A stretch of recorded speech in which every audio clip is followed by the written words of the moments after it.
Hi welcome to my Veda Gowda vlogs. Family ಎಲ್ಲ ಎಲ್ಲೋಗ್ತಿದ್ದೀವಿ ಅಂದ್ಕೊಂಡ್ರೆ ಬರೀ ನಮ್ಮ ಫ್ಯಾಮಿಲಿ ಎಲ್ಲ, ನನ್ನ ಫ್ರೆಂಡ್ ಫ್ಯಾಮಿಲಿ ಹಾಗೆ ನಮ್ಮ ಫ್ಯಾಮಿಲಿ ಎಲ್ಲರೂ ಸೇರಿ ನಾವು ಒಂದಿನ ಕಬ್ಬಾಳಲ್ಲಿ ಪೂಜೆ ಮಾಡ್ಕೊಬೇಕು ಅಂತ ಅಂದ್ಕೊಂಡಿದ್ವಿ. ಅದನ್ನು ನಾವಿಲ್ಲಿ ಮಾಡೋಣ ಅಂತ ಅಂದ್ಕೊಂಡ್ವಿ. ಕಬ್ಬಾಳಿಗೆ ಹೋದ್ವಿ, ಪೂಜೆನೂ ಆಯಿತು, ಮಡ್ಲಕ್ಕಿನೂ ಕೊಟ್ಟಿದ್ದಾಯಿತು ದೇವರಿಗೆ. ಎಲ್ಲ ಆದಮೇಲೆ ಬಂದು ಇಲ್ಲಿ ಒಂದು ಇದನ್ನು ತೊಗೊಂಡ್ವಿ ಅಡುಗೆ ಎಲ್ಲ ಮಾಡ್ಕೊಳ್ಳೋಕ್ಕೆ. ಅಲ್ಲಿ ಎಲ್ಲರೂ ಸೇರಿ ಫ್ಯಾಮಿಲಿ ಎಲ್ಲ ಸೇರಿ ಒಲೆ ಹತ್ತಿಸೋಕ್ಕೆ ಟ್ರೈ ಮಾಡ್ತಿದ್ದಾರೆ. ಯಾಕೆಂದರೆ ಅಲ್ಲಿ ನೆಂದೋಗ್ಬಿಟ್ಟಿತ್ತು ಆಲ್ರೆಡಿ. ಎಷ್ಟು ಹತ್ತಿದ್ರೂ ಹತ್ಕೋತಾ ಇರಲಿಲ್ಲ. ಎಲ್ಲರೂ ಸೇರಿ ಒಲೆ ಹತ್ತಿಸ್ತಾ ಇದ್ದಾರೆ.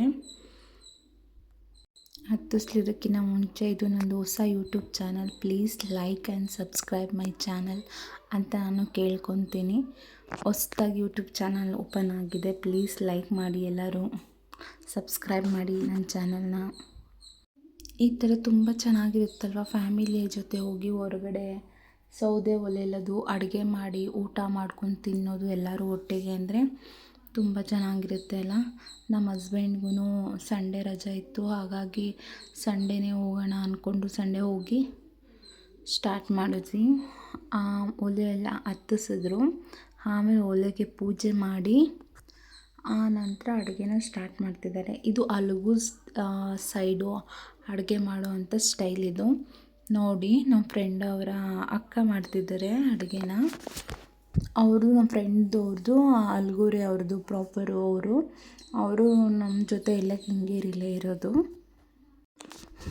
ಅದಾದಮೇಲೆ ಬೌಲಿಟ್ಟು ಇದಕ್ಕೆ ಎಣ್ಣೆ ಎಲ್ಲ ಹಾಕಿ ಸ್ವಲ್ಪ ಎಣ್ಣೆ ಬಿಸಿ ಆದಮೇಲೆ ಇವರು ಹಚ್ಕೊಂಡಿರೋ ಅಂಥ ಈರುಳ್ಳಿ ಮತ್ತು ಟೊಮೊಟೊ, ಹಸಿಮೆಣ್ಸಿನ್ಕಾಯಿ, ಸ್ವಲ್ಪ ಕೊತ್ತಂಬರಿ ಸೊಪ್ಪು, ಸ್ವಲ್ಪ ಪುದೀನ, ಸ್ವಲ್ಪ ಉಪ್ಪು, ಆಮೇಲೆ ಚಿಕನ್ನು ಎಲ್ಲ ಹಾಕಿ ಫ್ರೈ ಮಾಡ್ತಾರೆ. ಇವರು ಈ ರೀತಿ ಚಿಕನ್ ಸಾಂಬಾರು ಮಾಡ್ತಾರೆ ಅಲ್ಲಿ ಊರ ಸೈಡು.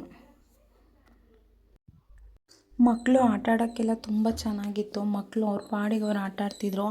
ಹಾಗೆ ತೀಟೆನೂ ತುಂಬ ಅಂದರೆ ತುಂಬ ತೀಟೆನೂ ಮಾಡ್ತಾಯಿದ್ರು.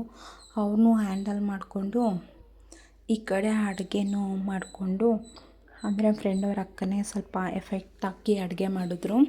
ಇನ್ನೊಂದು ಚಿಕ್ಕ ಸ್ಟವ್ ತಂದಿದ್ವಿ. ಆ ಚಿಕ್ಕ ಸ್ಟವ್ವಲ್ಲಿ ಅನ್ನ ಮಾಡಿ ಮುದ್ದೆ ಮಾಡಿ ಇಟ್ಕೊಂಡು, ಆ ನಂತರ ಆ ಸ್ಟವ್ವಲ್ಲಿ ಚಿಕನ್ ಸಾಂಬಾರು ಆಗೋಲ್ಲ ಅಂತ ಗೊತ್ತಾಯಿತು. ಆಮೇಲೆ ಸೌದೆ ಒಲೆ ಇಟ್ಟು ಚಿಕನ್ ಸಾಂಬಾರನ್ನ ರೆಡಿ ಮಾಡ್ತಾಯಿದ್ದೀವಿ.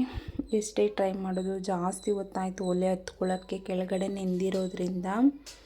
ಹೆಂಗೋ ಹತ್ತಿಸಿದ್ರು, ಚೆನ್ನಾಗೇನೋ ಆಯಿತು. ಸಾಂಬಾರಂತೂ ಬೇಗ ಆಯಿತು, ಒಲೆನೇ ಸ್ವಲ್ಪ ಲೇಟಾಗಿ ಹತ್ಕೊಂತು ಅನ್ನೋದೊಂದು ಬಿಟ್ಟರೆ ಸಾಂಬಾರು ಚೆನ್ನಾಗೂ ಆಯಿತು, ಚೆನ್ನಾಗೂ ಊಟ ಮಾಡಿದ್ವಿ, ಟೇಸ್ಟಿಯಾಗೂ ಇತ್ತು. ನಾವು ಮತ್ತು ನಮ್ಮ ಫ್ರೆಂಡ್ ಅಂದ್ಕೊಂಡಿದ್ವಿ ಒಂದಿನ ಹೋಗಿ ಕಬ್ಬಾಳಿಗೆ ಪೂಜೆ ಮಾಡಿಸ್ಕೊಂಬರ್ಬೇಕು, ದೇವರಿಗೆ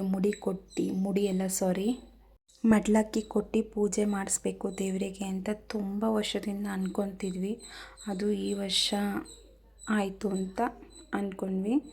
ಹೋಗಿ ಪೂಜೆನೂ ಮಾಡಿಸ್ಕೊಂಡು ಆ ನಂತರ ಅಡುಗೆನೂ ಮಾಡಿದ್ವಿ. ಮಕ್ಕಳೆಲ್ಲ ಅವ್ರ ಪಾಡಿಗೆ ಅವ್ರು ಆಟ ಆಡ್ತಾಯಿದ್ರು. ನಮ್ಮ ಫ್ರೆಂಡ್ಗೆ ಒಂದು 9 ತಿಂಗಳದೊಂದು ಪಾಪು ಇದೆ. ಅವಳ ಪಾಪು ನೋಡ್ಕೊಳೋದ್ರಲ್ಲಿ ಬ್ಯುಸಿ ಇದ್ಲು. ಮತ್ತು ನಾನು ಇಲ್ಲಿ ಶೂಟ್ ಮಾಡ್ಕೋತಾ ಇದ್ದೆ.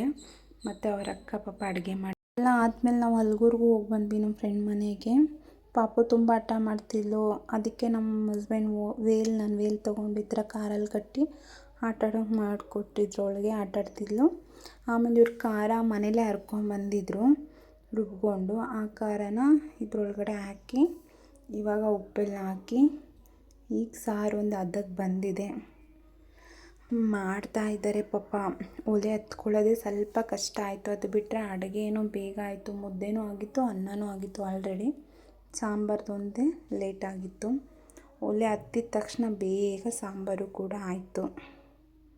ಆ ನಂತರ ಮತ್ತೆ ಇನ್ನೊಂದು ಸಲ ಏನೋ ಪೂಜೆ ಮಾಡಬೇಕಂತೆ. ಇದೆಲ್ಲ ಅಡುಗೆ ಎಲ್ಲ ಆದಮೇಲೆ ಮತ್ತೆ ಹೋಗಿ ದೇವರ ಹತ್ರ ಅಲ್ಲಿ ಈಚೆಗಡೆ ಕಬ್ಬಾಳಮ್ಮ ಈಚೆಗಡೆಯಲ್ಲಿ ಪೂಜೆ ಮಾಡಿ ನಾವೇ ಕಡ್ಡಿ ಕರ್ಪೂರ ಎಲ್ಲ ತೊಗೊಂಡೋಗಿ ಪೂಜೆ ಮಾಡಿ ಅಲ್ಲಿ ಬೇಲ್ದಣ್ಣು ಇಟ್ಟಿರ್ತಾರೆ, ಅದೇನು ಹೊಡಿಬೇಕಂತೆ.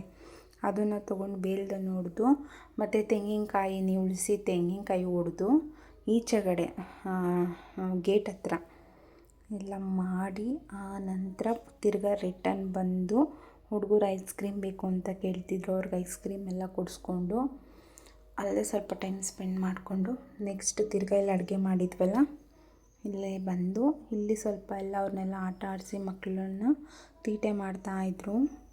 ಇವ್ರಿಗೆಲ್ಲ ನಮ್ಮ ಹಸ್ಬೆಂಡ್ ಸ್ವಲ್ಪ ರೇಗ್ತಾಯಿದ್ರು. ಆಮೇಲೆಲ್ಲ ಆಗಿದ ತಕ್ಷಣ ಊಟಕ್ಕೆ ಕೂತ್ಕೊಂಡ್ವಿ ಎಲ್ಲರ ಜೊತೆಗೆ. ಊಟಕ್ಕೆ ಕೂತ್ಕೊಂಡು ಊಟ ಮಾಡಿ ಆಮೇಲೆ ನಾವು ಅಲ್ಗೂರ್ಗೆ ಹೋಗಿ ಅಲ್ಲಿ ಅಲ್ಗೂರಲ್ಲಿ ಜಿಲೇಬಿ ಫೇಮಸ್ಸು.